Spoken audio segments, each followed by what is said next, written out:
Alors, après avoir vu dans la première vidéo le binaire, comment passer de binaire en décimal et décimal à binaire, on va faire un petit point sur l'hexadécimal. L'hexadécimal, c'est la base 16.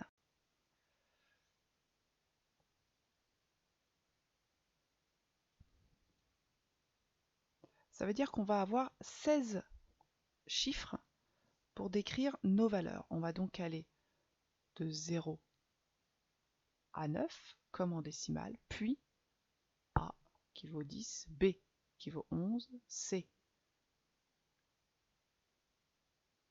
qui vaut 12, D qui vaut 13, E qui vaut 14 et F qui vaut 15. Donc on va de 0 à 15, on a donc bien 16 chiffres. Comment est-ce qu'on convertit, comment est-ce qu'on passe d'une représentation en hexadécimale à une représentation en décimale par exemple? Alors je prends un premier exemple, 4 B A, c'est une représentation en hexadécimal, c'est-à-dire en base 16. Et bien, je vais faire exactement comme en binaire, sauf qu'au lieu d'avoir des puissances de 2, je vais avoir des puissances de 16. 16 puissance 0 pour le premier chiffre, 16 puissance 1 pour le deuxième, et 16 puissance 2 pour le troisième. Donc 4 fois 16 puissance 2, plus B, c'est-à-dire 11 fois 16 puissance 1, plus A, c'est-à-dire 10 fois 16 puissance 0. Puis je fais ce calcul à la calculatrice par exemple, et je trouve 1210 en base 10. Donc la valeur 1210 est représentée en base 16 par le nombre 4BA. Si je veux faire l'inverse, alors je vais prendre une autre valeur, 5864, ça c'est de la base 10 et je veux la représenter en base 16. Ben, je fais exactement comme avec le binaire, je fais des divisions successives, mais au lieu de faire des divisions successives de 2, je fais des divisions successives de 16. Alors 5864, ça fait, divisé par 16, ça fait 366. 16 fois 366, ça fait 5856. Il me reste donc 8. Je continue. 366 divisé par 16, je trouve 22. 22 fois 16, ça me fait 352. C'est un petit peu décalé, ça c'est pas très joli. Il me reste donc 14. 22 est plus grand que 16, donc je continue.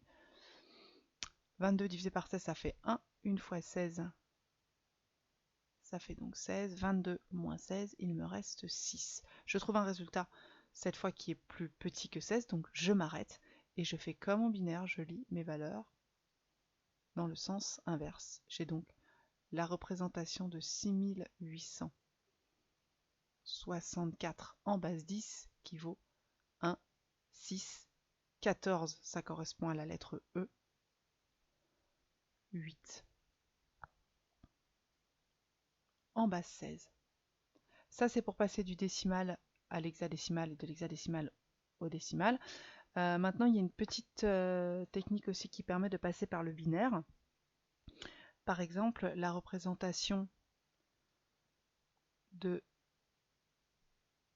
ce nombre binaire en hexadécimal. Alors je découpe mon mot binaire en paquet de 4 bits. Et là je cherche les valeurs. Donc 1, 0, 1, 1 en binaire, ça me fait 11, c'est-à-dire B. 1, 1, 1, 0, ça me fait 14, c'est-à-dire E. Et 1, 0, 1, 0, ça me fait 5. Et là, je passe de ma représentation binaire à ma représentation hexadécimale. Et inversement, si j'ai une représentation hexadécimale, je peux reprendre par exemple ma valeur que j'avais ici, 4 B A, c'est-à-dire 4, 11 et 10. Si je veux le représenter en binaire, donc 4 en binaire, ça me fait 0, 1, 0, 0. 11, ça me fait 1, 0, 1, 1. Et 10, 1, 0, 1, 0. Et là, je suis passé de la représentation hexadécimale à la représentation binaire.